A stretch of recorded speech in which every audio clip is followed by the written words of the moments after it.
Imagine Amber walking down Times Square. I know that sounds hectic, but it's possible. I'm not some like immobile freak. Amber has always been quick to cry fat phobia or ableism anytime somebody questions her mobility. It's ableist, it's fatphobic. Even though her own channel has shown her struggles for years, especially in 2019 when she was bedbound for most of that year. Now, still only 30 or 40 pounds shy of her highest ever weight, she suddenly claims that she's fully mobile and can do everything a normal-sized person can do.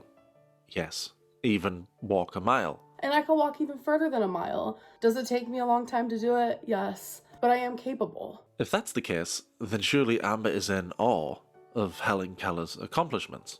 After all, if being disabled doesn't stop her from exceeding people's expectations, why should it stop anyone else, right? Well. Do you believe in Helen Keller? No. Yeah, you heard that right. Amber doesn't believe in Helen Keller. She's not the tooth fairy, Amber. She's a real person. Okay, let's hear her out. What exactly does Amber not believe about Helen Keller? Another person is like, dude, are you for real about Helen Keller? And Amber says, quote, well, a lot of people just know like the surface level of Helen Keller, but like if you dive deeper into it, like learn the things about what Helen Keller did, I don't believe that she did all of those things. Like, I believe Helen Keller was real in that sense, but not like all of the things that she did, unquote. I played a salty crab video there because Amber's lives are awful. Anyway, yes, Amber doesn't believe that Helen Keller, a blind and deaf woman who was an accomplished author and activist, really did those things. First of all, for all the non-American viewers who didn't grow up learning about Helen Keller, like I didn't, let's do a quick rundown of why she's such an important historical figure.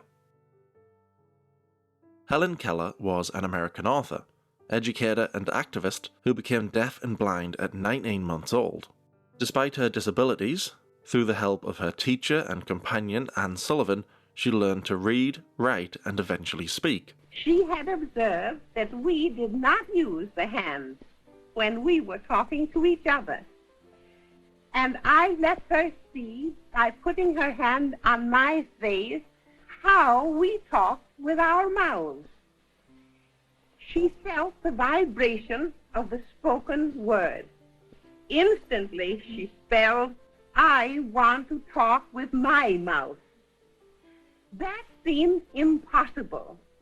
But after experimenting for a time, we found that placing her hand in this position, the thumb resting on the throat, right at the larynx, the first finger on the lips, the second on the nose, we found that she could feel the vibration of spoken words.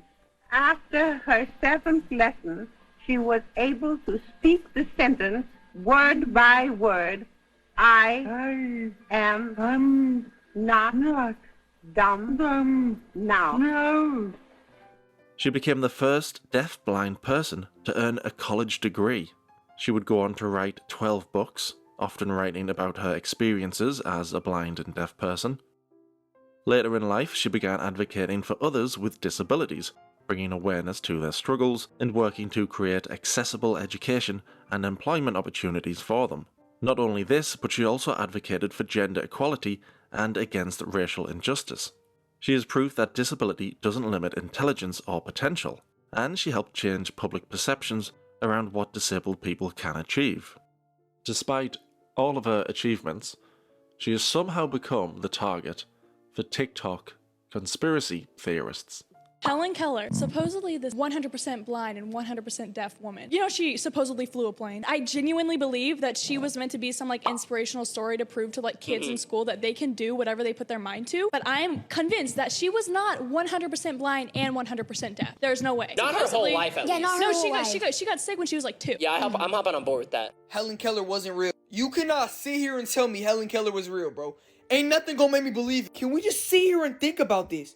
She was blind, deaf, and muddied, bro. She was muddied too. Like, bro, look, Google says it. Yeah, Helen Keller did fly a plane. Are you kidding me? Bro, there's people with head, shoulders, knees, and toes that can't even drive straight. You're gonna sit here and lie to me saying she flew a damn plane? Piss off. Bro, and the people that sit here and tell me she listened to people by touching their lips. That don't even make no sense. How she know what words are? I don't get, she's an alien. She's an alien, bro. Wallahi, this one is crazy.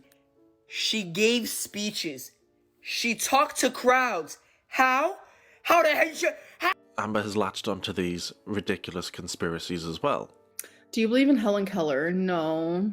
One of the favourite arguments from the TikTok crowd is that because Helen Keller once flew a plane, she couldn't really have been disabled, because obviously, disabilities vanish the moment you touch a steering wheel. Here's the reality though. In 1946, Keller did pilot a plane over the Mediterranean for about 20 minutes. She sat in the co-pilot's seat while the actual pilot was right beside her.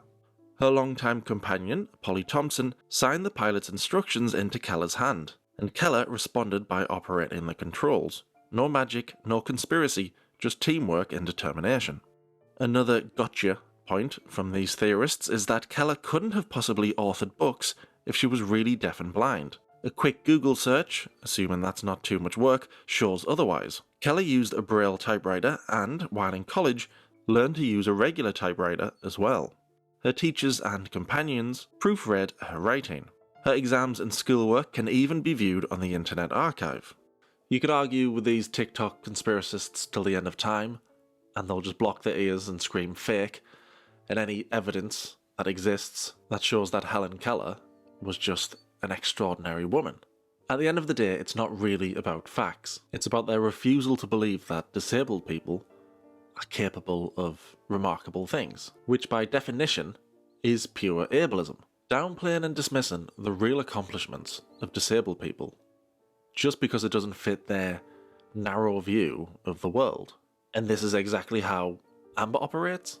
She'll believe whatever ridiculous TikTok conspiracy is trending, even if it spits in the face of disabled people's real experiences. She pulled the same stunt with Stevie Wonder, questioning his blindness as if it was some edgy take. I know you guys probably think I'm dumb, but this is just fun conspiracies, okay? So the last one is I thoroughly believe that Stevie Wonder is not blind. Look at this clip, okay?